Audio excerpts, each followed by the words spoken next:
Hello guys, సభకు నమస్కారం. ఇది చెప్పడం నా సంస్కారం, వినడం మీ మమకారం. వెల్కమ్ టు సినీ హారం Dhurandhar movie review. And movie ఎలా ఉందనే విషయానికి వస్తే it's a good one. Facing issue ఉండొచ్చు కొంచెం, but it's a satisfying watch.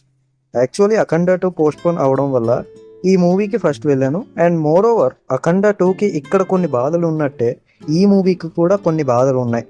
But ఇదంతా సోషల్ మీడియా వల్ల వచ్చింది. స్టిల్ నెగిటివిటీ మొత్తంని దాటుకొని ఈ మూవీ అయితే చెప్పినట్టు రిలీజ్ అయిపోయింది.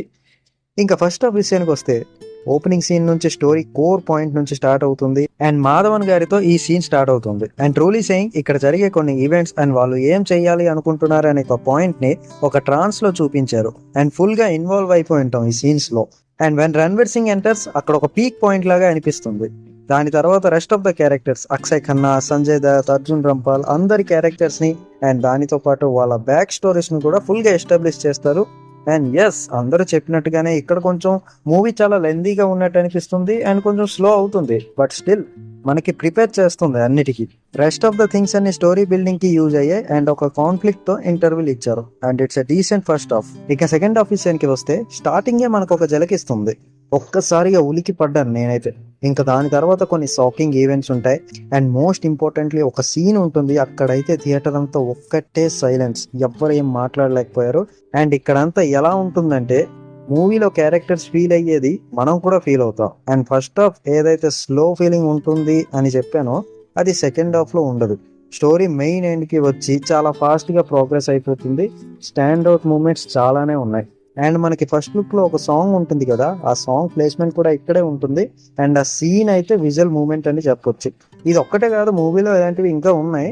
క్లైమాక్స్ కి వచ్చేసరికి పర్ఫెక్ట్ ఎండింగ్ ఉండదు, ఎందుకంటే ఇది జస్ట్ పార్ట్ 1. సో ఒక క్లిఫ్ హ్యాంగర్ తో ఎండ్ చేశారు. And it's a satisfying one, ఎందుకంటే క్యారెక్టర్స్ అన్ని చాలా స్ట్రాంగ్ ఉంటాయి. అండ్ అన్ని క్యారెక్టర్స్ కి ఒకే దాంట్లో పే ఆఫ్ ఇవ్వడం అంటే కష్టమే. So second part is necessary. Performances విషయానికి వస్తే రణ్వీర్ సింగ్ చాలా తక్కువ డైలాగ్స్ ఉంటాయి అండ్ మెయిన్లీ ఎక్స్ప్రెషన్స్ తో ఎండ్ వరకు ఎంగేజ్ చేశారు. అండ్ ఆ రోల్ కి ఫుల్ గా జస్టిఫై చేశారు, ఇంకెవ్వరిని ఇమాజిన్ చేసుకోలేనంతగా. అక్షయ్ ఖన్నా గారు అయితే ఆ screen presence next level. And నిజంగా వేరే క్యారెక్టర్స్ ఉన్నాయని మర్చిపోయారు లిటరలీ ఈయన క్యారెక్టర్ ఇంట్రడ్యూస్ అయిన తర్వాత. ఆర్ మాధవన్ నిజంగా చెప్తున్నా ఎంత పర్ఫెక్ట్ గా సెట్ అయ్యారంటే ఆ రోల్ కి. ఫస్ట్ ఫ్యూ సెకండ్స్ తర్వాత ఆయన మాధవన్ అని టోటల్ గా మర్చిపోయాను నేను. ఆ క్యారెక్టరే కనిపించింది. స్క్రీన్ టైం తక్కువ ఉన్నా సరే ఇంపాక్ట్ అయితే క్రియేట్ చేశారు. అర్జున్ రంపాల్ క్యారెక్టర్ కూడా చాలా బాగుంది అండ్ ఆయన పర్ఫార్మెన్స్ కూడా టాప్ నాచ్ ఉంటుంది. సంజయ్ దత్ గారు యాజ్ యూజువల్ గా తన style of acting and attitude ని మెయింటైన్ చేశారు.